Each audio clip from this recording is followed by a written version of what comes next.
नमस्कार दोस्तों, notes platform में आपका स्वागत है। आज हम बीएड प्रशिक्षुओं के लिए आईसीटी जो कि आपके ईपीसी में ही आता है, ईपीसी के अंतर्गत आता है, तो आईसीटी क्या है और इसके अंतर्गत क्या क्या हम लोग अध्ययन करते हैं, बहुत ही संक्षिप्त विवरण पढ़ेंगे जो कि एक नोट्स के थ्रू हम आपके सामने लाए हैं। तो चलिए इस नोट्स को हम लोग देखते हैं। तो सबसे पहले हम लोग देख लेते हैं कि शिक्षा में सूचना एवं संचार तकनीकी अर्थात information and communication technology in, अगर कोई प्रश्न बनता है तो इस प्रकार से हम लोग जो है कि इस प्रश्न को लिख सकते हैं। जैसे एक शिक्षक के लिए आईसीटी की जानकारी क्यों आवश्यक है, शिक्षण के दौरान एक शिक्षक आईसीटी के अंतर्गत किन किन साधनों का प्रयोग करता है, सचित्र वर्णन करें। तो जैसा कि इसमें आप लोग देख पा रहे हैं कि सचित्र वर्णन करना है, तो हम लोग जो है कि पिक्चर के साथ इसका वर्णन करेंगे। तो सर्वप्रथम हम लोग जानेंगे कि आईसीटी है क्या। तो सूचना व संचार प्रौद्योगिकी अर्थात आईटी उन कार्यों के लिए इस्तेमाल किया जाता है जो इलेक्ट्रॉनिक माध्यम में सूचना के संप्रेषण, संग्रहण, निर्माण, प्रदर्शन या आदान प्रदान से काम आते हैं। तो आप लोग जान रहे हैं कि जो ये हम लोग पढ़ेंगे आईसीटी, यह इलेक्ट्रॉनिक माध्यम से क्या करेंगे, सूचना का संप्रेषण करेगा, संग्रहण करेगा और प्रदर्शन करेगा और क्या करेंगे, तो आदान प्रदान करेंगे डाटा का। अब क्या है कि सूचना व संचार प्रौद्योगिकी की इस व्यापक परिभाषा के तहत रेडियो, टीवी, डीवीडी, टेलीफोन के अंतर्गत लैंडलाइन और मोबाइल फ़ोन दोनों को रखा जाता है और सैटेलाइट प्रणाली, कंप्यूटर और नेटवर्क, हार्डवेयर एवं सॉफ्टवेयर आदि सभी आते हैं। तो आईसीटी के अंतर्गत इन सभी का वर्णन किया जाता है और इसके अलावा इन प्रौद्योगिकी से जुड़ी हुई सेवाएं जैसे और उपकरण जैसे वीडियो कॉन्फ्रेंसिंग, ईमेल और ब्लॉग्स आदि भी आईसीटी के दायरे के अंतर्गत आते हैं। तो हम लोग एक तरह से इस प्रकार से समझ सकते हैं कि हमारे दैनिक जीवन में देख सकते हैं कि जितने भी टेक्नोलॉजी से जुड़े हुए चीज़ें हम लोग देखते हैं या उनकी जानकारी प्राप्त करते हैं, उन सभी का जो है कि अध्ययन आईसीटी के अंतर्गत लगभग किया ही जाता है। तो एक शिक्षक के लिए आईसीटी की जानकारी क्यों आवश्यक है, इसके बारे में हम लोग जानते हैं। एक शिक्षक के लिए आईसीटी की जानकारी होना अति आवश्यक है क्योंकि आधुनिकता के इस सूचना युग में शैक्षिक उद्देश्यों को साकार करने के लिए शिक्षा में सूचना और संचार प्रौद्योगिकी अर्थात आईसीटी आधुनिक रूप से शामिल करने की आवश्यकता है। इसे प्रभावी तौर पर करने के लिए शिक्षा योजनाकारों, प्रधानाध्यापकों, शिक्षकों और प्रौद्योगिकी विशेषज्ञों को प्रौद्योगिकी प्रशिक्षण, वित्तीय, शैक्षणिक और बुनियादी ढांचागत आवश्यकताओं के क्षेत्र में बहुत से निर्णय लेने की आवश्यकता होगी। अधिकतर लोगों के लिए यह काम न सिर्फ एक नई भाषा सीखने के बराबर कठिन होगा बल्कि उस भाषा में अध्यापन करने जैसा होगा। तो इसका सार अगर हम लोग देखें तो इसका जो है कि आईसीटी का हमारे शिक्षा के क्षेत्र में काफ़ी उपयोग है। इसको जो है कि उपयोग करना एक कठिन भाषा सीखने के रूप में जाना जा सकता है, बल्कि इस भाषा के अध्यापन करने में जैसा होगा। कहा गया है लास्ट में ही, यह खंड देशों को आपस में जोड़ने वाले उपग्रहों से लेकर कक्षा में विद्यार्थियों द्वारा इस्तेमाल किए जाने वाले उपकरणों तक संचार के औजारों की पड़ताल करता है। तो आप इसे पढ़ पा रहे होंगे कि क्या है कि यह खंड क्या है, आईसीटी क्या है, देश को सिर्फ जोड़ता ही नहीं है उपग्रहों द्वारा, बल्कि विद्यार्थियों द्वारा जो भी इस्तेमाल किए जाते हैं उपकरण जो कि संचार के लिए जांच पड़ताल का काम करता है, उन सभी का जो है कि इसमें उपयोग किया जाता है। यह खंड शिक्षकों, नीति निर्माताओं, योजनाकारों, पाठ्यक्रम बनाने वालों और अन्य आईसीटी उपकरणों, शब्दावली और प्रणाली के भ्रामक जाल में से रास्ता निकालने में मदद करेगा। तो ये क्या करते हैं, जितने भी भ्रामक जाल हैं जैसे कि पाठ्यक्रम निर्माण करना, शिक्षकों के लिए नीति निर्माण करना, इन सभी को जो है कि एक प्रकार से भ्रामक रास्ता से दूर हटाने के लिए आईसीटी का प्रयोग किया जाता है। और आईसीटी की भूमिका को अगर हम लोग देखें तो प्रौद्योगिकी के प्रयोग से जुड़ी नीतियों, रणनीतियों और व्यवहारिक कदमों के प्रदर्शन के लिए दुनिया भर से ली गई अन्वेषण, कामयाबी और विफलता की दास्तानें इसके तहत निम्न विषय शामिल होंगे। ठीक है, इन सभी का जो है कि समाहित करते हुए इन सभी विषयों को जो है कि हम लोग शामिल करेंगे। दोस्तों, ये एक छोटा सा नोट्स है जिसके थ्रू हम लोग इसको समझ रहे हैं बस, और बाकी आपको इसका विवरण पूरा ब्यौरा अगर पढ़ना है तो आप इंटरनेट यूज़ कर सकते हैं और भी पुस्तकें यूज कर सकते हैं। तो चलिए देखते हैं आगे इस विषय में क्या क्या शामिल होंगे। तो कई माध्यमों से अध्ययन किया जाता है इसमें, जैसे शैक्षिक टीवी हो गया, शैक्षिक रेडियो, वेब आधारित निर्देशन, खोज के लिए पुस्तकालय, आजकल ऑनलाइन पुस्तकालय भी मौजूद है, और विज्ञान और प्रौद्योगिकी में व्यावहारिक गतिविधियां, मीडिया का इस्तेमाल, कम अवस्था में विकास, कम जनसंख्या घनत्व, प्रौढ़ साक्षरता, महिला शिक्षा और कार्यबल में वृद्धि जैसे क्षेत्रों में प्रौद्योगिकी का लक्षित इस्तेमाल किया जा सकता है। इसके बाद हम लोग जानेंगे क्या है इसी से इसकी भूमिका के अंतर्गत और भी कुछ पॉइंट्स है, तो देख लेते हैं इसको। तो शिक्षकों को तैयार करने और करियर से जुड़े प्रशिक्षण के लिए प्रौद्योगिकी का इस्तेमाल किया जाता है। नीति निर्माण, डिज़ाइन और डेटा प्रबंधन के लिए भी आईसीटी का प्रयोग किया जाता है। स्कूल प्रबंधन के लिए भी इसका प्रयोग किया जाता है। आज की प्रौद्योगिकी में इसका क्या इस्तेमाल है हम लोग देखेंगे। तो इसका इस्तेमाल निर्देशात्मक सामग्री के रूप में किया जाता है, ऑडियो विजुअल डिजिटल उत्पाद के लिए किया जाता है, सॉफ्टवेयर और कंटेंट वेयर का इस्तेमाल करने के लिए किया जाता है, अर्थात उसको बनाने के लिए किया जाता है। संपर्क के माध्यम के रूप में इसका प्रयोग किया जाता है। मीडिया, शैक्षणिक वेबसाइट आदि इसके आज के युग के अंतर्गत आते हैं। अब कल की तकनीक के बारे में क्या है, आगे भविष्य में इसका प्रयोग किस प्रकार से किया जा सकता है। तो भविष्य की प्रौद्योगिकी के बारे में हमें शिक्षा से जुड़े लोगों और नीति निर्माताओं को जागरूक करना, ताकि वे भविष्य के हिसाब से अपनी योजना बना सके, न सिर्फ उस आधार पर जो आज उपलब्ध है बल्कि आने वाले कल की नई नई चीज़ों का भी ध्यान रखते हुए इनका इस्तेमाल किया जा सकता है। अब आईसीटी पद्धति से क्या लाभ है, तो हम लोग देखेंगे इसके लाभ को, प्रॉफिट क्या है। तो विद्यार्थी केंद्रित शैक्षणिक माहौल बनाने में इसकी महत्वपूर्ण भूमिका होती है। सक्रिय अध्ययन को बढ़ावा देता है, सह अध्ययन को बढ़ावा देता है। सूचना व संचार प्रौद्योगिकी अर्थात आईसीटी समर्थित शिक्षण की प्रभावकारिता है, पहुंच को बढ़ावा देता है, गुणवत्ता में वृद्धि लाती है। ओवरऑल कहा जा सके तो यह शिक्षार्थी केंद्रित माहौल बनाने में जो है कि मदद करता है, जिसमें सक्रिय भागीदारी विद्यार्थियों का जो होता है, ये सब इसके अंतर्गत आ जाते हैं। अब इसकी जो है कि चर्चा हम लोग करते हैं कि आईसीटी के अंतर्गत जैसा कि हम लोग पढ़ें, कंप्यूटर, टीवी, टेप रिकॉर्डर्स, जितने भी इन सभी चीज़ें, प्रोजेक्टर, ये सभी चीज़ें आईसीटी के अंतर्गत ही आ जाते हैं। तो कुछ आईसीटी के प्रोडक्ट को हम लोग जो है कि देखेंगे, जैसे कि हमारा पहला है कंप्यूटर। तो कंप्यूटर को देख पा रहे हैं कि यहाँ एक चित्र के माध्यम से हमने यहाँ पर दिखाया है कंप्यूटर क्या है, और इसके बारे में हम लोग जो है कि चर्चा विस्तार से पढ़ते हैं थोड़ा सा, जो कि संक्षिप्त रूप में हमने लिखा है। तो कंप्यूटर एक मशीन है जो कुछ तय निर्देशों के अनुसार कार्य को संपादित करता है। यह एक ऐसा इलेक्ट्रॉनिक यंत्र है जिसे बनाया गया है जानकारी के साथ काम करने के लिए। यह शब्द कंप्यूटर लैटिन भाषा के शब्द कंप्यूटरे से लिया गया है। इसका अर्थ होता है कैलकुलेशन करना अर्थात गणना करना।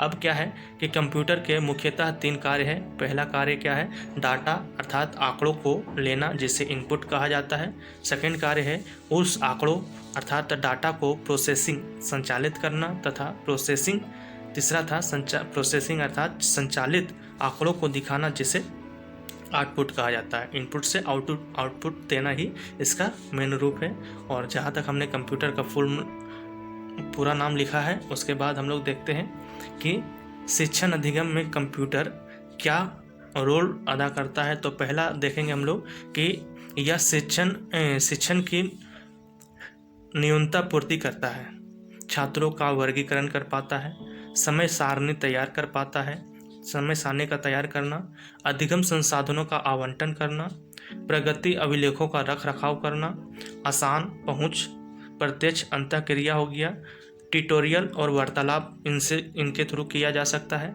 समस्या समाधान और सृजनात्मकता इससे बढ़ती है। प्रयोगशाला और प्रयोगात्मक कार्य किए जा सकते हैं। व्यक्तिगत अनुदेशन दिया जा सकता है, शैक्षिक निर्देशन दिया जा सकता है व व्यावसायिक निर्देशन। इन सभी के थ्रू जो है हम लोग देख पा रहे हैं कि शिक्षण अधिगम में कंप्यूटर का इन सभी का महत्व होता है। अब इसके बाद हम लोग देखते हैं कि प्रेषण और ग्रहण करने का साधन है। रेडियो के भविष्य आविष्कारक के रूप में मार्कोनी थे। यह एक श्रव्य सामग्री है। रेडियो तरंगों द्वारा ध्वनित संचार जैसे संगीत, समाचार और एकल प्रसारण स्टेशनों से अन्य प्रकार के कार्यक्रमों के प्रसारण के माध्यम से रेडियो को अलग अलग श्रोताओं तक पहुंचाई जाती है। अब रेडियो के कार्य को देखें तो यह सृजनात्मक कार्य है, सूचनात्मक कार्य है, शिक्षात्मक कार्य है, जागरूकता का कार्य है, मनोरंजनात्मक कार्य है और अन्य कार्यों में देखें बधाई संदेश, वर्गीकृत विज्ञापन, लाइव स्पॉट, सीधी बुकिंग सेवाएं आदि इनसे किए जाते हैं। अब शिक्षा के रूप में रेडियो को अगर देखा जाए तो रेडियो के द्वारा शैक्षिक प्रसारण का एक लंबा इतिहास रहा है। अपने अतीत में वर्तमान तक की यात्रा में शैक्षिक पाठकों का प्रसारण ब्रिटेन में 1924 में प्रारंभ हुआ, जापान में 1931 में तथा भारत में स्कूली शिक्षा का प्रसारण 1938 में शुरू हुआ। स्कूली शिक्षा माध्यमिक शिक्षा के कार्यक्रम के लिए एक मंडल बनाया गया। इसमें शिक्षा शास्त्री, अध्यापक, अधिकारी इन सभी को सम्मिलित किया गया, जिसके थ्रू जो है कि रेडियो के थ्रू इसको शिक्षण किया जा सके, शिक्षण अधिगम किया जा सके। उसके बाद अगर हम लोग देखें तो यहाँ टेप रिकॉर्डर है। तो टेप रिकॉर्डर के क्या कार्य हैं? टेप रिकॉर्डर एक ध्वनि रिकॉर्डर होता है और प्रजनन उपकरण है जो भंडारण के लिए आमतौर पर चुंबकीय टेप का उपयोग करके रिकॉर्ड ध्वनियों को रिकॉर्ड करता है और बजाता है।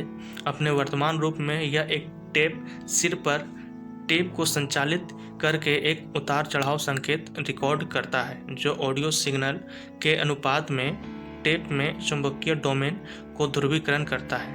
टेप रिकॉर्डर उपकरणों में reel to reel, tape deck और कैसेट डेक शामिल है जो स्टोरेज के लिए कैसेट का उपयोग करता है। नेक्स्ट हम लोग देखें शिक्षण में टेप रिकॉर्डर का क्या काम है। तो बाल काव्य, भाषा संभाषण, भाषण कौशल, देशभक्ति एवं शैक्षिक काव्य, प्रेरणादायी विचारों का संकलन, शिक्षा विशेषज्ञ, आदर्श पाठ्यक्रम आदि के लिए उपयोग में टेप रिकॉर्डर प्रभावी साधन सिद्ध हुआ है। टेप रिकॉर्डर एक श्रव्य साधन है जिसे शिक्षण में शिक्षण सहायक सामग्री के रूप में उपयोग किया जाता है। उसके बाद अगर हम लोग देखें यहाँ भाषा प्रयोगशाला, तो जैसा कि आप लोग भाषा प्रयोगशाला को देख रहे हैं, सभी गर्ल्स जो हैं यहाँ भाषा को एक कंप्यूटर के माध्यम से सीख रहे हैं। तो क्या है भाषा प्रयोगशाला? तो भाषा प्रयोगशाला एक नेटवर्क अनुप्रयोग है जो आधुनिक भाषा शिक्षण में एक सहायक के रूप में प्रयोग किया जाता है।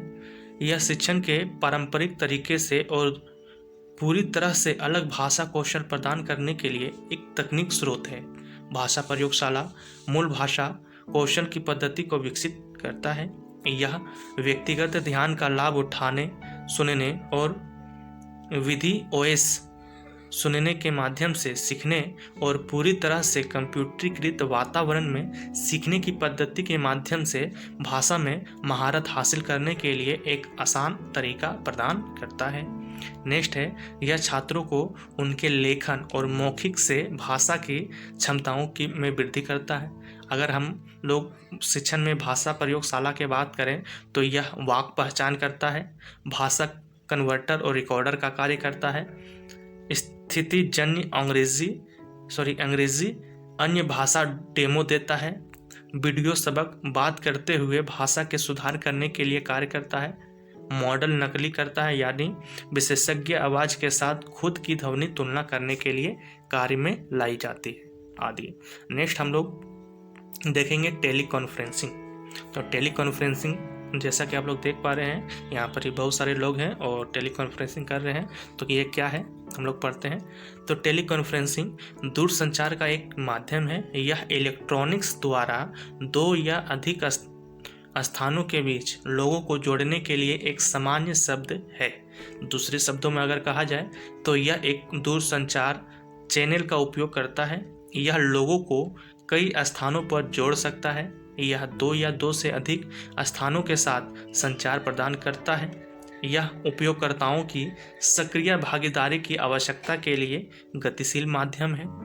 अगर टेली कॉन्फ्रेंसिंग की प्रकारों की बात किया जाए तो यह मुख्य प्रकारों में बटे हुए हैं, जैसे audio teleconference, audio graphic teleconference, computer teleconference व वीडियो टेलीकॉन्फ्रेंस। तो अगर हम लोग देखें तो ऑडियो टेलीकॉन्फ्रेंस में केवल आवाज़ जो है जाता है, जिसे कभी कभी कॉन्फ्रेंस कॉलिंग भी कहा जाता है।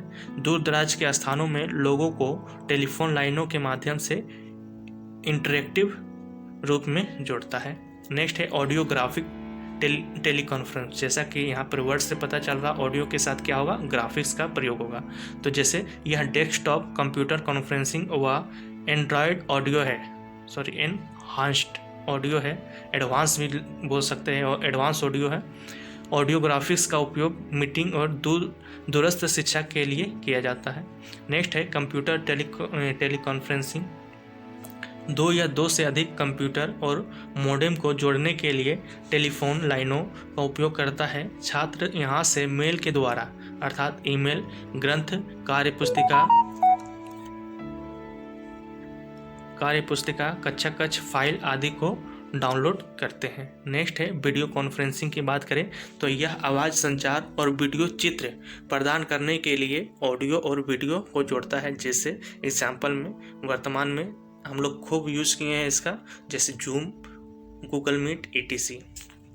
नेक्स्ट अगर हम लोग देखें www अर्थात इंटरनेट, हमारा जो आ गया इंटरनेट क्या है, तो इंटरनेट इंटरकनेक्टेड नेटवर्क है जो कि इंटरनेट सूचना तकनीक की सबसे आधुनिक प्रणालियों में से एक है। इंटरनेट को विभिन्न नेटवर्कों का एक विश्व स्तरीय समूह नेटवर्क कहा जाता है। इस नेटवर्क में हजारों और लाखों कंप्यूटर एक दूसरे से जुड़े होते हैं। साधारणतः कंप्यूटर को टेलीफोन लाइन द्वारा इंटरनेट से जोड़ा जाता है, लेकिन इसके अतिरिक्त बहुत से साधन है जिसमें कंप्यूटर इंटरनेट से जुड़ सकता है। अब इनके लाभ क्या है, तो संगणक इंटरनेट से सूचना का आदान प्रदान सरलता से कर सकता है।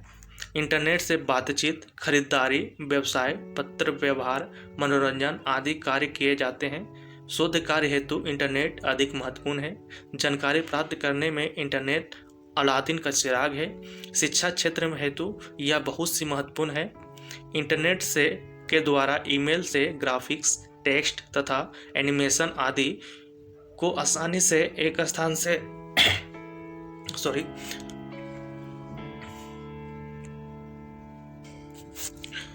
इंटरनेट द्वारा ईमेल से ग्राफिक्स, टेक्स्ट तथा एनिमेशन आदि को आसानी से एक स्थान से दूसरे स्थान पर भेजा हुआ प्राप्त किया जा सकता है। इंटरनेट की सहायता से एजुकेशन, कॉमर्स आदि आसानी से किया जा सकता है। थैंक यू हमारे साथ बने रहने के लिए। और आप सभी को पता चल चुका होगा कि ICT क्या है और इसका महत्व शिक्षा के क्षेत्र में, खास करके इस आधुनिकता के शिक्षा के क्षेत्र में क्या महत्व है, इन सभी से आप स्वतः परिचित होंगे। और बाकी और भी इनसे जुड़ी जानकारी अगर आपको चाहिए तो आप संदर्भ पुस्तकों का इस्तेमाल कर सकते हैं, आप इंटरनेट का इस्तेमाल कर सकते हैं। धन्यवाद। एपिडायस्कोप की चर्चा अगर हम लोग करें तो आप लोग देख पा रहे हैं एपिडायस्कोप यह एक प्रक्षेपण अर्थात प्रोजेक्ट यंत्र है। प्रक्षेपण से आशय प्रक्षेपित करना अर्थात फेंकना होता है। यह एक दृश्य सामग्री है।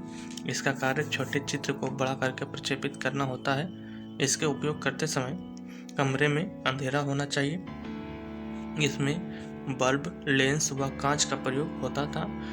और एपिडायस्कोप पारदर्शी व अपारदर्शी दोनों प्रोजेक्टर हैं, जो कि इसमें एक बल्ब और लेंस लगा होता है, जैसा कि आप लोग इसमें देख पा रहे हो।